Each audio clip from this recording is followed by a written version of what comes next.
You've been here before, I know you have. You're talking to someone, but then they just keep on talking, and talking, and talking, and then you're thinking, oh no, how do I get them to stop? You don't want to be rude and interrupt directly, but you need, not to mention want, to stop this conversation. Luckily, the Success Bistro has a video here for some easy ways to get out of those situations. Here are some tips that will help when getting people to wrap up their thoughts. Number 1, the fish. This is when you open your mouth and close it like a dying fish.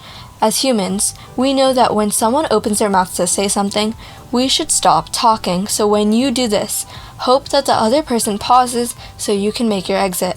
You don't have to let any words leave your mouth. When you do this, just the plain act of slightly opening your mouth will often get people to give you a turn to speak. Number 2, the bookmark. This is when you put your hand out like you're midway through trying to reach out to the other person. It shows that you want to add something, the ultimate compliment. The movement of your hand should draw the other person's attention to you, and the gesture itself should prompt the other person to pause.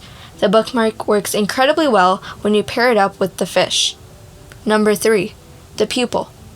If they're still talking after both the fish and the bookmark, then it's time to move up to a higher level of giving them a stronger cue. The pupil is when you literally raise your hand as if you have something to say in a classroom. From sitting through years and years of school, we know that when someone raises their hand, they have something to say. It's also a very subtle, non-verbal gesture that means stop. Number 4, the touch. If the person you're talking to is so into their monologue that they aren't paying attention to your gestures, it's time to move on to level 4. When you really have to end the conversation, reach out and touch their arm and say it was great speaking with them. This will pull them out because although they may not be paying attention to your gestures or face, they will notice if you touch them. Even people who love to talk will usually become silent for a moment when they're touched, so use this moment to say goodbye. Number 5, the teacher. This is the last gesture on this list because it ranks from aggressiveness. So remember, if you want to avoid coming off as socially aggressive, start at 1 and work down to 5. The teacher gesture reflects back to when you were at school and the teacher does this gesture. It usually means wait a moment or shh. So this is actually great for when you're in a group setting. Make sure you're standing where the majority of people whom you want to stop talking can see you. Otherwise, the strategy fails to have its full effect. Bonus tip.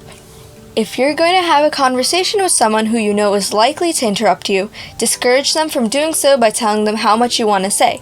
For example, if you have 3 points you need to make, tell them you have 3 things to say.